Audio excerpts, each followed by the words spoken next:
when lives are on the line. Are there any obvious injuries? These men and women will risk theirs. The lad who was driving got blood coming out of his face. To save yours. RTC truck. They deal with the most serious injuries. The patient is described as bleeding heavily. Directly below his ear. There's a lot of blood there. The most critical illnesses. The reports of a male who's in cardiac arrest, and without any action, the patient will die. The two Yorkshire Air Ambulances cover Britain's biggest county. He's fallen 30 foot from the roof. Oh yeah. He's got a big cut to his head. 5 million people rely on them. All right, sorry, sweetheart. To deliver cutting-edge emergency medicine. We're just going to go to sleep. He's not looking particularly good. At high speed. If you can activate your major hemorrhage protocol. Every day brings high drama. He's had a chest pain and he's collapsed at the side of the road. Standard CPR. I could see he was either arresting or struggling to breathe. First adrenaline, just gone in. Keep going with CPR. High pressure. Hello, sweetheart, I'm Rachel. So you were on your bike. Do you remember what happened after that? I went to corner, but I think I done me hip into the handlebar. And high risks. Where's the worst pain at the minute? On the ribs. One heifer, he just lashed back and kicked and just knocked her out onto the floor.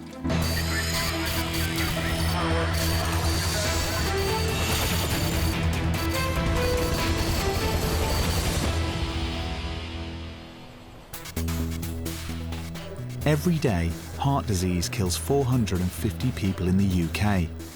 And in cases of cardiac arrest, seconds count. At RAF Topcliffe, Helimed 99 has been scrambled to Ripon. Paramedic Andy is on shift with Paul and Pilot Owen. Leaving zone by call, Helimed 99 Alpha lifting Topcliffe route to Ripon, leaving zone 99 by call. Clear left. 061 south of Ripon. The patient is in cardiac arrest. Only CPR can save him. But COVID-19 means the team must take extra precautions to protect themselves. It's called a Tyvek suit. Certain techniques were used to secure a patient's airway in cardiac arrest.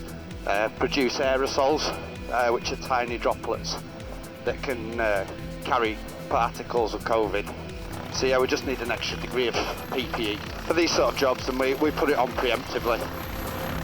We understand that CPR is in progress. What we need to do in that situation is sort of artificially sustain an output by doing chest compression. So we're essentially performing the heart's job by pumping blood around the body.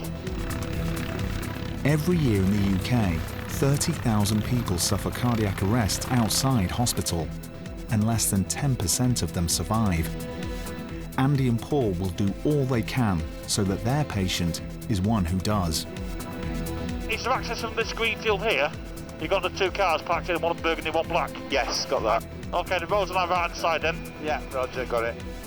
Can't see any wires or anything, let me know if you see something, mate. I say, got some nest, You've got some wires, yeah, going through the farm. But from left to right, no, don't go into the field we're looking at. Okay, that's good. Telephone wires on the opposite side where the road is, but again, nothing in the field. Copy.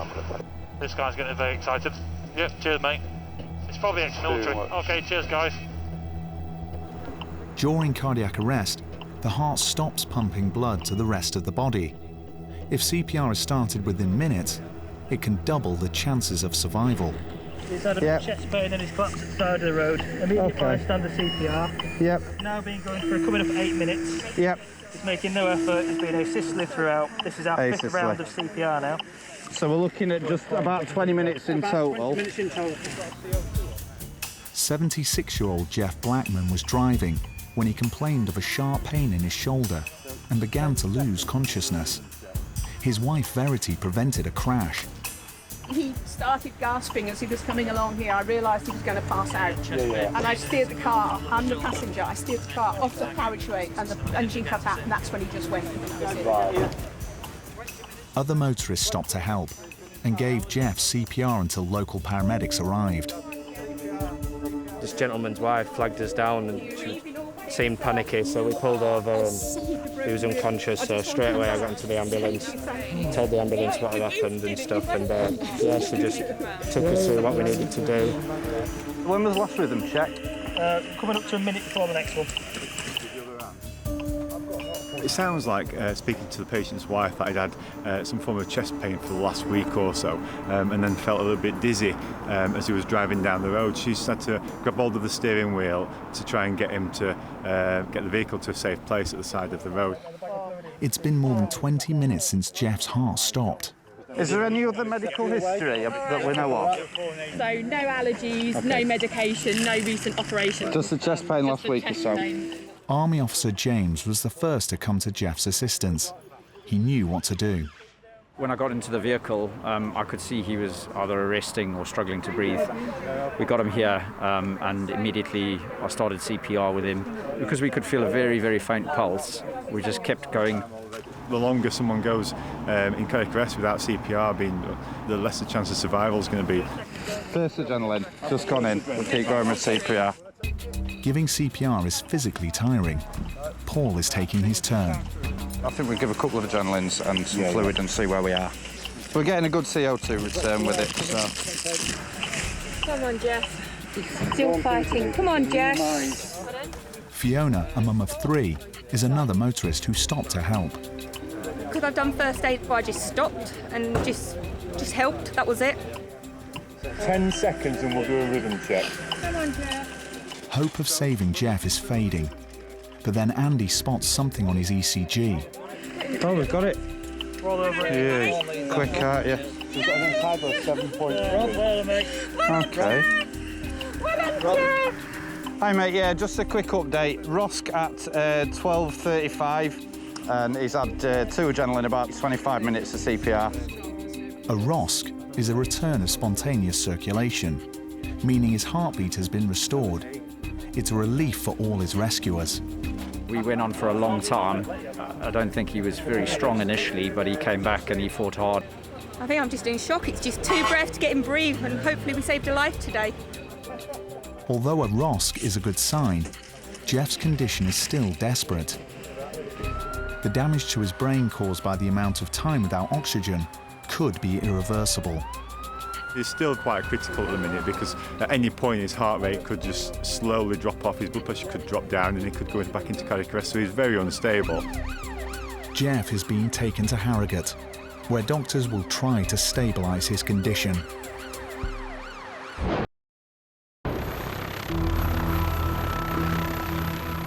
When air ambulance helicopters aren't in the sky on their way to emergency rescues, they need looking after themselves. Every day, paramedics Matty and Rachel must check the fuel used in HeliMed 99. In here is all the excess fuel when we're doing fuel samples and when we're taking the samples off the aircraft. We empty it all into here, and then once every kind of 2 weeks we have to empty it back in the tank. The slightest trace of water or sediment could cause a crash. So what we first have to do is just empty all the contamination out of the bottom, so water, kind of grit, bits and pieces that kind of floating around, make sure that that doesn't go back into the main fuel tank. The team's lives depend on constant vigilance, and so do their patients. And it's not long before HeliMed 99 is scrambled. Pilot Colin is flying Matty and Rachel to a motocross event in North Yorkshire. Yes, please. Are you supposed to fly? They are unguarded. Doors silences. Close the secure front right. There are reports a rider is badly injured. This from 99, we've lifted routing to this job in the east over. Apparently there's private events crew on scene. The querying and North, they've got shortening and rotation of the leg. Querying about putting a pelvic binder on, and the crew ETA is 6 minutes. Cool. It sounds like the patient could have broken his thigh bone, which could lead to internal bleeding. Happy to activate, mate? Yeah. Job's activated. Move back. I've got eyes out. ETA 11 minutes, Rachel. Summit apparently 700 foot below us. Yeah, I think he's in the circuit. Yeah. Matty is navigating and helping Colin look out for any hazards. Huge areas of Yorkshire are not covered by radar. Visual now, mate. Glider, 12 o'clock. Visual. Same sort of level? Yeah. Got him? I've got him, is at 1 o'clock. There he is, yeah. Got him. Yeah, there. Visual. Thank you, mate. North Yorkshire is a popular spot for gliders, but their presence in the sky is a hazard for the helicopter. So there's that re-entrant running up there. is it that We've got about complex? another minute, haven't we? I think it's just after this I farm think complex. it's, yeah. Because it looks like there's loads of, like, is it campers and stuff in the field? Can you see them all racing on the track there now? In the 12 low in that field, they're all racing around there, aren't they? Oh, I see. Oh yeah, this one down here. Yeah. S99, we're overhead scene, looking to land over. So it's in top corner of that field. All good left, buddy. The accidents happened in the middle of a major off-road racing event. Is that okay? Yep. That's good. Okay. Yeah. The patient's in the care of local paramedics. Right, off comes Colt. Hello. 18-year-old Regan Law was racing when the bike in front of him stopped. It looks like he's broken his pelvis. Hello, sweetheart. I'm Rachel. I'm one of the paramedics from Air Ambulance. Okay. So you were on your bike. Do you remember what happened after that? I come into the corner and the lad had stopped dead, like he stalled, and I'd like hit him. But I think I'd done me hip into me handlebar. Okay, so you think you think it was this left side that's gone into your handlebar? Yeah. All right. Regan hit the handlebars hard, and the team cannot yet rule out life-threatening internal injuries.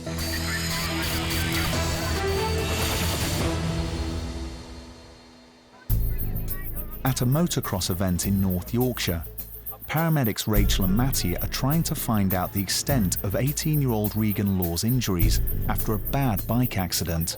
Have you got any pain anywhere but your hip? No pain in your neck or your back? No. All right, I'm just going to have another look at you, sweetheart, all right, and then we'll get you covered up and whatnot. You can't prove my hand this time, love. Okay, can you just take some nice deep breaths for me? That's it, well done. And again. Okay, that's fine. Just going to have a quick feel of your tummy, sweetheart. So that's quite uncomfortable, is it? You're doing really well, Regan. Come on, Regan. You're doing brilliant. Is it this side here? Do you want that end to knock back, sweetheart, while we... Keep using that, sweetheart. Yeah, don't come back there. Regan's parents and grandparents were watching him in the event. Now they are witnessing the struggle to stabilise him. Do you want to just cut his trousers off, mate? He's got quite a lot of tenderness. He says he thinks he went into his handlebar with his left hip. Okay. At 20 to 25 mile an hour, which is when he ran up the backside of somebody. He's got an abrasion over his pelvis. He's got quite a lot of guarding. Rachel needs to rule out internal injuries, and the only way to do that is by touch. Hey dear, so how long have you been riding motocross then? About This year, is this a new? It's new. Hit bikes before this, and then trials bikes and downhill mountain biking. Ah, you had a bash at everything then. Yeah, a bit of an outdoorsy kid, aren't you? No wrong with that. Better than sitting inside on your Xbox. You're a bleeder. Ah, you're making a great mess down here. Right, now we've got that off. Have you got any pain in your leg? No? Just your hip. Can you wiggle your foot for me, buddy? Good man. Can you feel me touching your toes? Yeah? Did you have 6 of them before? No. Matty is trying to keep up his spirits, but the team's concern for Regan is serious. Have you ever had morphine before? Yeah, did you react all right to it? No issues? I don't think he's had morphine before. Don't think he's had morphine? No. All right, sweetheart, no worries. But I don't think he's had morphine. All right, I'm just going to give you a little bit to start with, sweetheart, all right? I'm just going to give you it nice and slowly.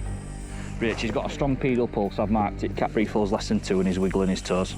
Regan's circulation appears good, but the team are still worried about internal bleeding. If he has broken his pelvis, his life could be in danger. Treat it as. Yeah. Yeah. In that case, if we're going to pelvic binder, are you all right to go draw some TXA up for us? Is that all right? Sweet. Have you got that back in your feet? How's your pain now, sweetheart, since I give you that extra drug? Like a 6, 7. A 6 or a 7, bless you. You're grimacing like a good one. What we're going to do is we're going to get the other side of your trousers off, and then we're going to put what we call a binder on your hips, sweetheart, all right? Just to protect you. All right, it might help with your pain, actually. It might help it feel a bit more comfortable, all right? It'll just be a little bit uncomfortable while we move you around. OK, so just keep using that gas and air, and we'll top you up with some more morphine in a minute, all right? The team need to immobilise Regan's pelvis, to prevent bone fragments moving during the flight. Right, sweetheart, have you ever been in a helicopter before? No? Well, we're going to take you in our helicopter and take you up to James Cook, all right? It will be uncomfortable, but we'll get you sorted, all right? Regan has been riding since he was 6 years old. He's from a family of bikers. Right, sweetheart, this is where it's going to get uncomfortable, all right? Just need to straighten this leg. That's it. Well done, well done, well done. There you go, sweetheart. Have that. Keep pushing on it. Well done. You guys happy? Are you guys happy? Yeah, ready, sedate, lift. You'll be snug as a bug in this. Be good. We'll look after him, okay? I'm sure you will. Rachel's alerting the hospital doctors. Hi, love, it's Rachel from Helimed 99.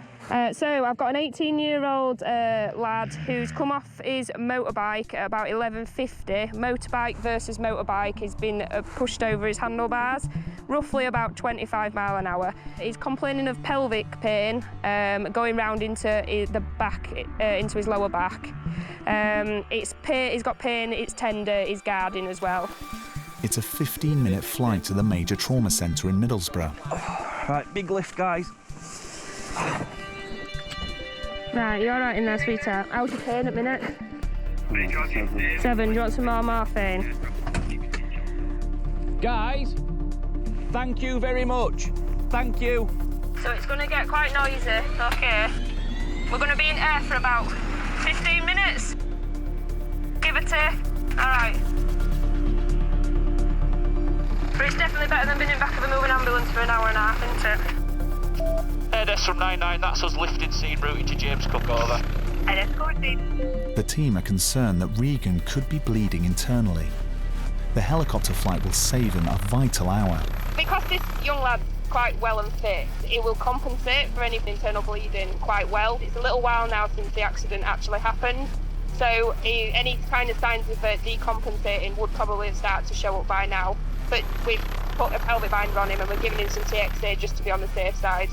That would prevent any further bleeding if he was bleeding slowly into his pelvis. Airdess from Helimed 99, we're on final, so James Cook, over. Obviously, thank you. We're clearing the leaves off the trees. That's awesome. Thank you very much. You all right, mate? How's your pain now? About 6. I'll give you the rest of this, sweetheart, and then we'll get you sorted with something better when we get into ED, all right? How was your first flight in a helicopter? Pardon? Weird. It'd be warmed up while you've been in that sleeping bag. It's good, isn't it? I remember when they put me in it when I was training, I didn't want to get back out, I was snug as a bug. Doctors at the James Cook Hospital will take over Regan's care now. He'll need scans and may require emergency surgery.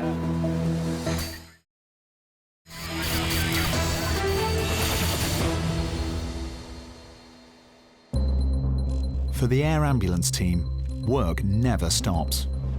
Paramedic Gemma's the newest member of the team. And today, she and paramedic Gav are taking stock. Once a month, we've got to come into the store and we've got to have a look at the expiry date on every single piece of equipment. It can go out of date like anything else, so it's just a case of a quick check of all the dates, and then we can sign that off. But now they must pack up their supplies. Airdess 99, just lifted now. Pilot Owen is flying Helimed 99 to a farm near York. I believe we're heading to a 19-year-old female on a farm who has been kicked by a cow. Limited information at the minute, other than that she apparently has been unconscious but now is conscious. So I believe we're going to be first on scene, so we'll go have a look and see what's happening. They said there's going to be somebody in the field waving at you, as most people do to you on a helicopter, so we'll just, if we identify them. Copy. Right. On average, 2 farm workers are killed and over 100 injured each year by cattle. Just let you know, I hate cows. You hate cows? I don't attend the landing fields with cows. Okay. Firstly, because they damage the aircraft. Secondly, because they damage me. Owen knows that startled cows in the same field as the helicopter could spell danger. But there are other hazards too. Right, there's a trampoline there. I've got to be aware of that. I've got some things on the floor, but they look like concrete blocks. There's a bucket till 3 o'clock, but it looks like it's got water in. Right, if that trampoline starts moving, we're out of here, okay? Yep. Yeah. Let me know when the tail's clear in the back, guys. That bucket's gone. Finally, they're down and safe from any loose objects. Morning. Hello, you Okay, alright? yes, see you. What's happened then this morning? Right, okay. 19-year-old Sophie Hall was helping out on the family farm when the cow kicked her, throwing her across the pen. Not to ask a daft question, where's the worst pain at the minute? On the ribs. Is it on the left-hand side or the right? Yeah, Left-hand side, all right. That's fine. I just want to have a little, have a little feel down your back, okay? So I just want you to tell me if it hurts anywhere else. So I'm just going to feel in the back of your neck. Is there any pain on the back of your neck at all? Nothing here. What on here? No. Anything here? Yeah, we're on. Which side? Left. This side here. Just there, yeah. Yeah. Okay. Anything? Oh, sorry. So then they're there as well. Yeah. I'm just going to have to lift the back of your t-shirt up and have a little look at your back and just see if any bruising's come through. Is that okay? Who prints that? Oh yeah, you can see it right there. Yeah. Yeah. Okay. Sophie's ribs could be broken. It's an extremely painful injury. What we need to try and do then is get you some pain relief to start with, okay? And then just see if we can at least get you sat down, all right? Because you're not going to be in a comfortable position here, are you? All right? Sophie's dad, Andrew, saw the accident happen. We bought some cattle and we're just been to pick them up and bring them back to the farm. And they were just literally sorting them out. And then this one heifer, it just lashed back and kicked in his quarter. Unawares, which does happen, it can happen if you're not quick enough, and just knocked her out onto the floor. And we got picked up, and actually we just thought she was winded, such. And then, she just blacked out, and then, obviously, we're all here. I'll have to put this compression cuff on. Okay, what I have to do is pop a little needle in your arm, okay? And that'll give you some pain relief, all right? Are you allergic to anything? Not that we know of, no. No. Blanket on me, I'm free. Oh, sorry, of course you can. Let's put that back on. Yeah. Gav wants to give Sophie painkillers so they can move her and take a closer look. Yeah, good. She's got a hoof print right to the left-hand side of her ribs there. Okay. The thing is, we need to get some pains to try and get her sat down. I thought about Entinox, but it's a chest injury, so it's we'll probably just sign off for it. So I'm just going to try and get some IV access. Yeah. Get a bit of morphine. Will you draw us up some morphine, please? No other injuries, No, it's literally, you can see the hoof print right there. So I've got a quick exposure. I've covered her back up because she's freezing. When you finally get a vein, it can make you feel a little bit woozy, a little bit sick. Oh. Like you, Do I need it? Could you think you're going to be able to move like that without it? Because we need to try and give you some pain relief, don't we? And also, journey to hospital as well. You get. Yeah. Got virtually no veins. No. Sophie is reticent about having an injection, but Gav knows if they're to get her out of this cow barn, it's a necessity. It's not going to react. Sorry? No, you should be fine. I'm just going to stick these down so we don't lose it. Cheers, Gemma. So. See, you were all right with that, weren't you? Okay, so more thing going in now. Okay, could you vent this for us, Gemma? You all right? Yeah. Thanks. How are you feeling? All right? Yeah, I just feel like an idiot. Don't worry. So what we'll do, Jen, when you get a minute, we'll get this chair put straight behind us, so then when we've got a minute we can just sit straight down, can't we? I don't like that feeling at all. Okay. You feel a bit lightheaded? Yeah. Okay. We'll just stop there for the minute. Don't put any more. Okay, I won't. We can guide you back. Obviously, what we don't want to do is make sure we put your hands on where it's painful, all right? So it's probably best, because you know it's painful, is to try and use your legs and do it yourself. We're there to assist you. Don't try and stand up really quickly because you'll go lightheaded, all right? So the best thing is to... there's a chair right behind you, okay? You're not going to fall, all right? We've got you, hold it, that's it. I'm just going to slide my arm under yours just to support me a bit. Okay, and if you just try and sit yourself down, well done. Well done, Sophia. Brilliant. Keep going. Well done. So you sit in whatever position is comfortable for you for now, all right? Okay. Do you feel sick at all? I feel lightheaded. You feel that's fine. That's fine. Just stay sat down. You're good. You're all right. I'm just get my colleague to have a look at your back as well. Is that all right? Just where this cow's kicked you. Okay. Gemma is going to feel for any internal injuries the force of the cow's hooves may have caused. Yeah, it's just not how I planned it. No, but it wasn't there. Has that morphine taken the edge off your pain a little bit? Yeah. Do you want any more? Or are you all right for now? No, you sure? Okay. That's where the hoof print is. There. felt? Yeah, it winces really when you touch that. No pain in her pelvis, no pain in her spine, neck's all good. It's just clearly as she passed out, I think, with the pain, but she wasn't knocked out with it. Stayed on her feet, and then I said that she just went down. She's been sick as well. She's tough. She's been through a lot. She has this stuff, but yeah, she loves her animals, and nothing will stop her. You know, just a little downfall for Sunday morning. Sophie's injuries don't require a flight to a major trauma centre. Oh, perfect. That's good timing. A ground ambulance has arrived to take her by road. Gav is no stranger to accidents involving animals.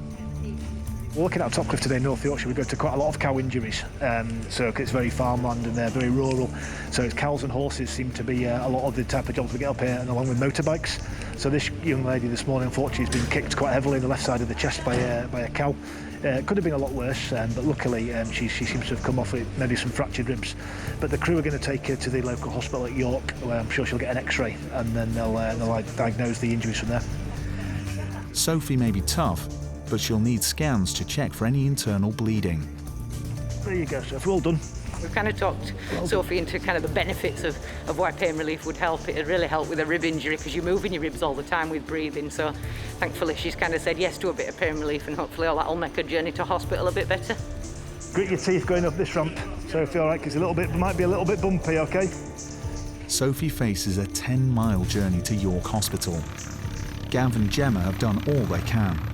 They're heading back to base. Back at Air Ambulance headquarters, there's been some bad news about one of the team's patients. 76-year-old Jeff Blackman was left fighting for his life after suffering a cardiac arrest while driving with his wife Verity. He's had a chest pain and he's collapsed at the side of the road. Immediately bystander CPR. Yep. Come on, Jeff. He's still fighting. Come on, Jeff. I realised it was a heart attack or a stroke. All the time, my eyes were going to Jeff lying on the grass. Somebody else stopped, a woman. I had no idea who she was, but she sort of put her arm around me and said, "Come away." And I heard somebody shout, "We've got a pulse, he's breathing." But his face was blue, so I knew it was serious. At Harrogate Hospital, Jeff was put on a ventilator. One of the ambulance crew was there, and he said, "I know we're British and it's a stiff upper lip, but it's all right to cry." And he gave me a box of tissues and got me some water. Doctors did all they could to save Jeff over the 4 days he was in hospital. The consultant came and told me that they'd done a scan and there was serious brain damage. And I said, in that case, I can't let him go on like that. I gave my permission for organs to be harvested. I stayed at the hospital until 1:45 in the morning, and they came to tell me that not only had all the tests been carried out, which meant the organs were suitable for donation, but they also had 2 recipients who were on dialysis. They removed the ventilator, and I held his hand, and I said, "Darling, it's time to go." And it took a few minutes, and he was dead. Verity's grateful to the Air Ambulance and everyone else who helped her and Jeff that day. There's a phrase called the kindness of strangers, which I experienced that day. Total strangers, people I had never set eyes on before, and they stopped and they helped, and they did everything they could to help him and to comfort me and support me.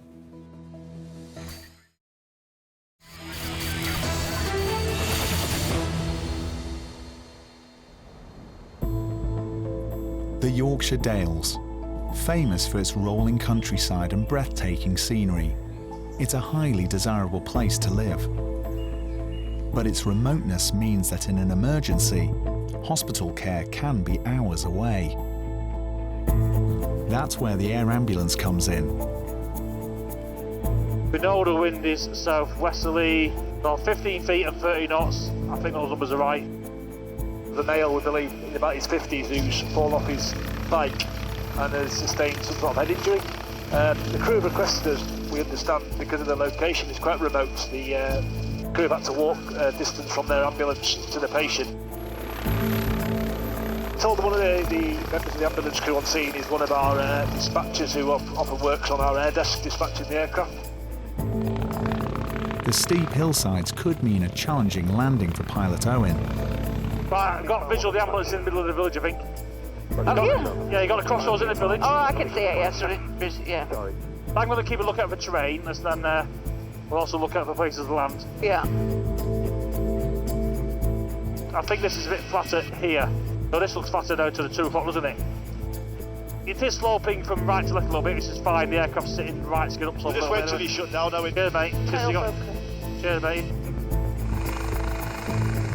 Gemma and Gav are heading to a property which can only be accessed on foot. Morning. You all right? They're anxious to get eyes on their patient, but it's unclear exactly where he is. Their colleague Dave is coming to meet them. Well, nice to see you. And you? The chap has been mountain biking up the top. Right. He's ridden into a fence about 30 mile an hour. Yeah. He's hit his face on it, gone down on his back. Yeah. Right, so he's a bit concussed, I take it, have you? Yeah.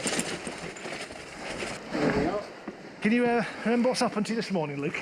Yeah, I was riding on my mountain bike. Yeah. I went down a fast bit of road. Right. Round the bend and straight into a 5-bar metal gate. Right. So you think you might have been knocked out momentarily, you think? I don't know, to be honest. I just woke up. I just lots yeah. of, Were you wearing a helmet? I was wearing a helmet. Have you got his helmet anywhere? Oh. So the visor's come off. So the helmet, you can clearly see it's done its job. Okay, so what you just need to do, I'm sure these guys will do it, just have a quick top to toe, just check around the back of your head, your neck, back, chest. So just want to feel behind your head. Sorry. Sorry. Any pain in the back of your head? No. No, okay.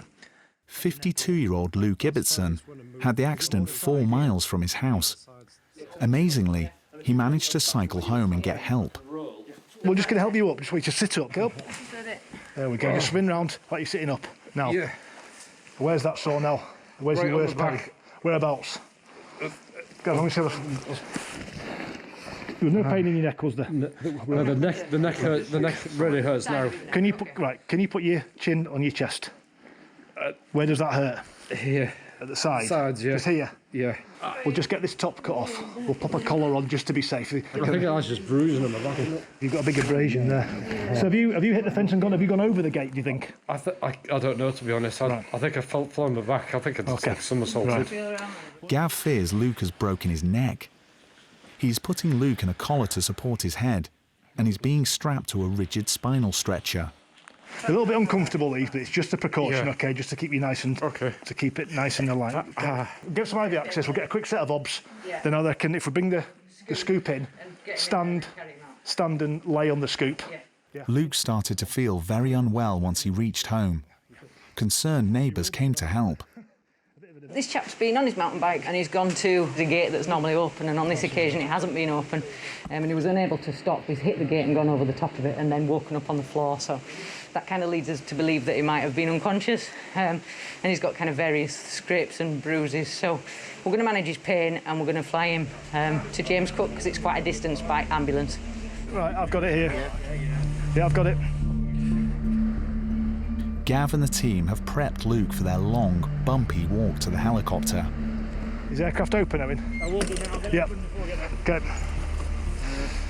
Go, just slide a little bit at a time. Okay, wait. Go around to the side of the wall. Yeah.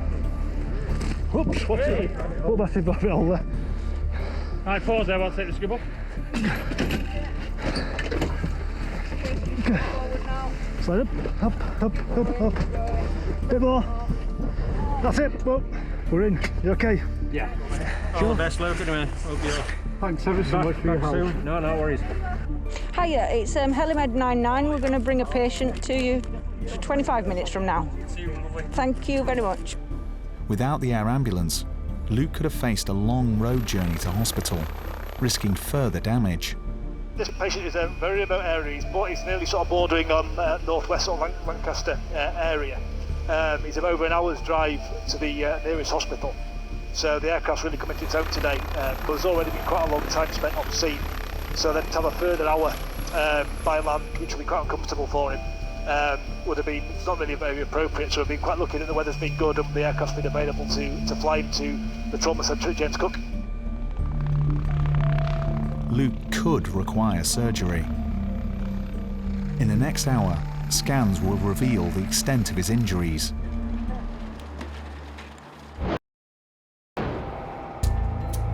At the Topcliffe Air Base, Gav and Gemma are taking care of some important tasks in between jobs. We get a few domestic duties, as we could call it, at the air ambulance. Just kind of general housekeeping, really, and it's everybody's job to keep the base nice. We all kind of live and work here as part of our role, so we want to look after it. Today's job is just doing some washing and drying of clothes and packaging it all up. We just help each other out, basically. But the chores will have to wait. A call has come in from Middleham in the Yorkshire Dales, which is home to a successful racing trainer and his stable of horses. NS from 99, we've lifted Topcliffe. Yeah, just some details off is Kingsley Park Farm. They've actually got their own private airstrip that's not active. You land on that, the patient is at the side of it. There's no horses around. The caller did say that there might be some low clouds, so I'll leave it with you. Kingsley Park Farm, is that the one? That's the one, yeah. Got it here, yeah. Okay, it's nice and out in the middle of nowhere. It's pouring with rain, meaning visibility is low. It's a worry for pilot JB. I'll just keep an eye on the weather. We're heading to Middleham, North Yorkshire. We've been told that there's a lady who has reportedly fallen from a horse, possibly sustaining a fractured femur, which is the big bone in your upper leg. And so quite a serious injury, really. You can lose kind of quite a large volume of your blood. So it's important that we can get to this lady quite quickly. Last year, the air ambulance team attended 32 equestrian incidents. He actually said, when I spoke to her, you can land on the strip and you should be able to see the patient from there. She's unable to move, so she's still outside. Right, is that a horse down to the left, just on it? See, there's two people sat down here, JP. Yeah, shall we go there? Yeah, I've got it, yeah. Right, we'll head for that. I'm happy that everything's clear there. There's no wires, it's a landing strip, but we're into wind, we'll go for that. It's a very worrying sign that the patient is not moving. Skid, 1, 2, skid, MMI's good, angle's good. Okay, levers down, you're cleared out. Their patient has been lying in the rain since the accident happened. Hello. Don't move or anything. My name's Gemma. What do we call you? Kirsty. As you're laying there, what's hurting now?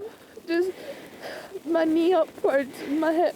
Which side, left or right? Left. Left side's hurting knee upward. So just to start with, I'm going to work my way down just to see if we can find anything else that's hurting, and then we'll sort your leg out, all right? Okay. You've got your helmet on, that's good. Is there any pain in your neck? A wee bit at the back. A wee bit at the back. Any pain in your ribs around there? Left side. Left side ribs. Does it hurt if I press it? Is it further up? Yeah. 18-year-old Kirsty Roy was exercising a racehorse when it bucked and threw her to the ground. That hurts even there. Ow. Ow. Sorry. Anything in your lower leg? Yeah. Sorry, sweetheart. Right, let's get you some pain relief sorted out first, and then we'll be able to take it from there, okay? I'm gonna have to get this. Kirsty had just started her dream job. It's her first week. Were you by yourself when it happened? No, I was in a group. You were in a group? Yeah. So you weren't knocked out? They didn't say you went to sleep or out like that? You remember hitting the ground? Yeah. Have you ever had any morphine? Yeah. And you're all right with it? Yeah. What about paracetamol? Yeah. Yeah, all good. So if we give you some of that, you've not had any paracetamol in the last 4 hours? No. Kirsty is freezing. The cold can be deadly in trauma cases. Is it hurting all the time, or if you just try and move it? No, all the time. And what's your pain score if you were to score it out of 10? 10 is 10 straight away. Really sore. Sorry, you're freezing, aren't you? Storm shelter? Yeah, storm shelter might help, mate. Get that? Yeah, good. I'll get that. The storm shelter will get Kirsty out of the elements, while Gemma assesses her injuries. Hiya, you all right? This is Kirsty. She's 18 years old. She's come off a horse, hit the concrete and then rolled this way. As far as I can tell, kind of right down her left side's hurting. So we haven't really got anywhere because the pain's quite severe. The morphine has started taking effect. Hello. Kirsty. Kirsty. It's working nicely. Okay, ready, brace, roll. Well done. Okay. So you're going into a sleeping bag now? Ready, steady, lift. Do you still feel sick, Kirsty? Yeah. Okay. Just watch that white stick. Kirsty is going to be flown to the major trauma centre in Middlesbrough. How big was the horse, Kirsty? 16.3. 16.3? Hands. 16.3 hands. And were you galloping at the time, or? Yeah, start galloping. Galloping. Okay. I'll give James a quick review. Cool, thank you. Absolutely drenched. That'll be the rain then. I think we're going to land right in the middle of that shower. Kirsty could be unable to ride for months, and her dream job is in jeopardy. Where's the worst pain at the minute? Sophie, who was kicked by a cow, suffered bruised ribs and spent the night in hospital.